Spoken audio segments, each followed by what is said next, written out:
This is my name. All right. Feel free to look me up. Dennis James Juby, Jubby Jackson. I now spell my name differently. I spell it Jewbee.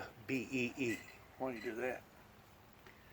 Because I've done a lot of research on the name Juby, in which it was a nickname. It started out being a nickname, Oh. and then I transferred it over to an incorporated name, and that's now part of the name of the ministry that I'm a part of, pertaining to Jubilee's Windmill Ministries.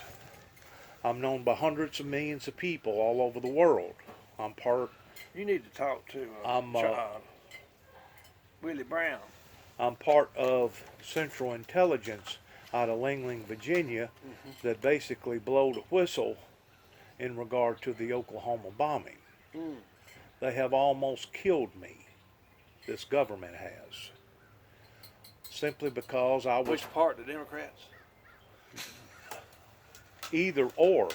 Whenever you get to messing around with Homeland Security and FBI and U.S. Marshals and Secret Service, they can take you out. they can put So why didn't they take out Obama? they can put the hurting on you. Yeah, why didn't y'all take out Obama? Well, first of all, before you say anything, I'm recording this conversation. Okay? But I'm not exposing who you look like, because that's not the way that I do business. But whenever I sit down and talk to people, I want to make sure that conversation was recorded. That way, if there's ever question towards what I said or who I said it to, I can always go back and have a reference. You follow what I'm saying? I see what you're saying. All right. They planted a bomb in the back end of that truck right there in Oklahoma City, Oklahoma in 2009, and exposed it to the point that it blowed the windows out of it and put me all over their state TV news towards trying to promote me as me being a homegrown terrorist. I've also had other people associated with the judicial system locally in my county, Weakley County, that tried to promote me as me being a potential homegrown terrorist, simply because I told an individual working in a teller store that there was going to be a lot of controversy in my life that was probably going to escalate to the point that I was going to wind up on the Channel 6 News. Dang. That was in 2005. In 2009, I sure enough wound up on national news pertaining to me being out in Oklahoma City, Oklahoma.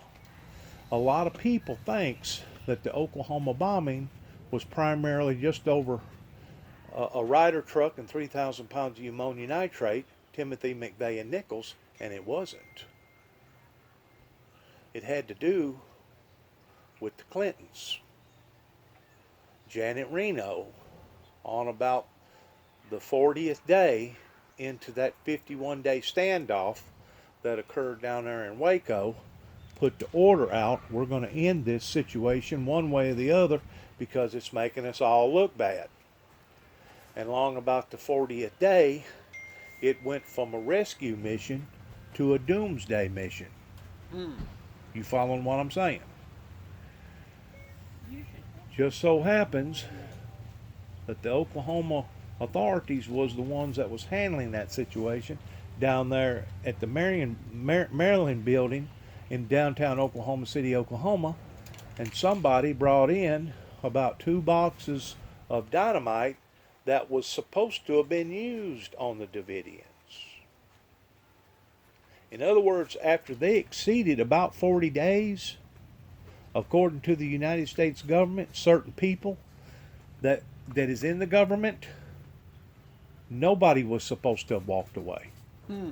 Nobody. Just so happens they had about 10 or 11 survivors.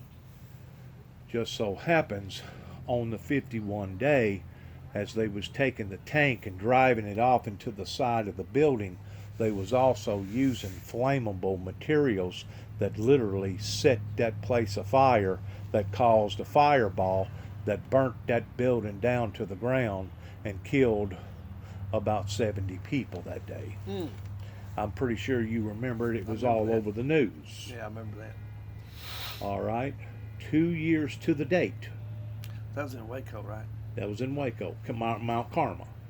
But 2 years to the date is whenever Timothy McVeigh set a Ryder truck outside of that federal building that he had no earthly idea that 3,000 pounds of ammonia nitrate was going to activate into another explosion pertaining to the dynamite that had been stored down in the Mariel building, down in the basement, that some idiot decided that they wasn't going to pull out or forgot about and left it in there. And I don't know if you know much about dynamite, but after it's exposed for a certain amount of time, it actually turns into nitroglycerin. Mm-hmm. That sweaty stuff that Right. starts coming out of the wax, that's nitroglycerin. And if you had a box of it in your house and somebody come in your house and slam the door real hard, just by them slamming the door could be enough to initiate the explosion. Mm. Well, because I blowed the whistle and found out the facts, I even spoke to some of the primary investigators that went in and investigated the Oklahoma bombing within a week after it occurred. Got testimony of it. But because I exposed it, the way that I exposed it towards me being on national news, they've turned against me. Mm. And they've almost taken me out. So how'd you end up here? I'm just looking around. I'm a Oh. Tennessean. I'm a Tennessean. Actually, I'm here this weekend Camping. over another event pertaining to Bell Buckle, whenever they have their Craft fair. craft fair. Yeah, it's supposed to be like the second largest Tennessee event in the state of Tennessee. It is. It is huge. They have like a 250,000 people that go to. Probably more than that. That's where I stayed last night, was in Belt Buckle, and I stayed in my truck, and I've been doing missionary work for the past 4 or 5 hours, working up there at Bell Buckle at the Methodist Church towards feeding a lot of the people up there. That's good. Yeah. Well, we got a guy that helps motorcycle guys. That's, I guess, a lot of them alcohol uses and stuff. He's a preacher. He's got a little church over in Shevlin. His name's Willie Brown. He's camping over here on lot 4. Okay.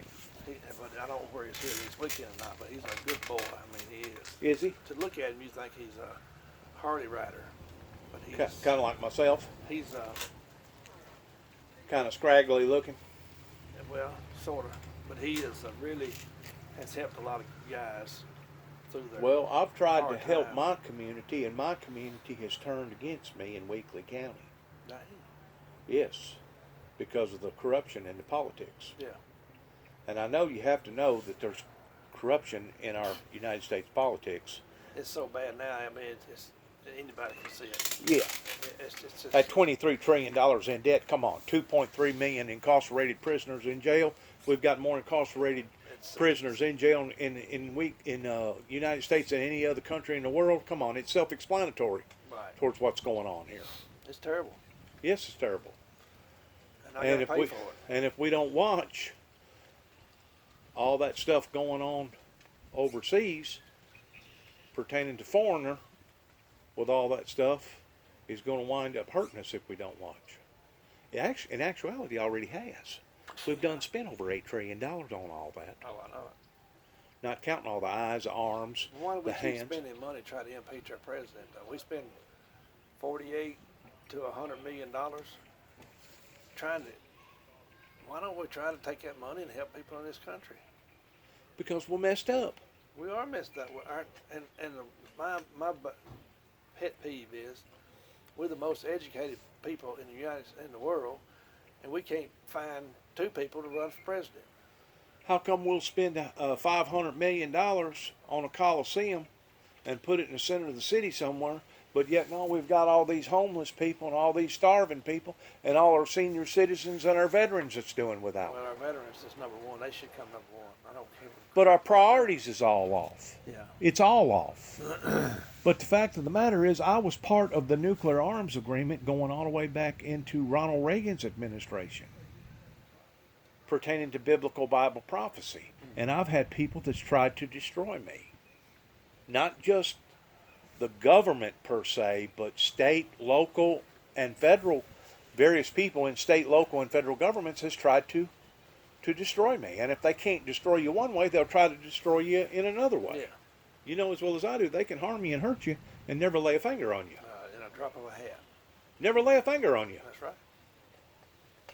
That's exactly right. They can put the hurting on you, on your reputation, on your character, your friends, your loved ones. They can put the hurting on you. You ain't kidding. So where'd you get all the stickers? Oh, it's just different stuff that I've collected Here and there. here and there. What's with the snow shovel and the other shovel? It's pertaining to digging in. It's a military phrase Okay. pertaining to hunkering down or digging in. And if you'll read there on Proverbs, it talks about how the enemy will come to destroy God's people, but it will all turn against the enemy in the end. Yeah. God's not through with this thing yet. No. He's not through with this thing yet. And whenever it's all said and done with, there's going to be a lot of them that's going to lose their reputations, that's going to lose their careers, that's going to lose their positions that they hold in the eyes of the people. Now, it may take a complete, total collapse of our government system to do it. It may take a civil war to get it done, but it's going to happen because it says in the Bible that the meek shall inherit the earth. I hope it ain't no Civil War. I don't want no civil war. Oh, okay. All right. Well, let me get out of here. All right, buddy. It's been good talking to you. too. Hey, you look me up. The only thing I that will. I ask whenever you look me up online, all you got to do is Google my name, is that you don't believe everything that you read about me, all right? I won't. Because whenever you're dealing with such serious matters as what I've dealt with, it can be overwhelming for you. Well, you be safe in your travels. I'll do it. Take care. All right, buddy. Thank you. Yes, sir.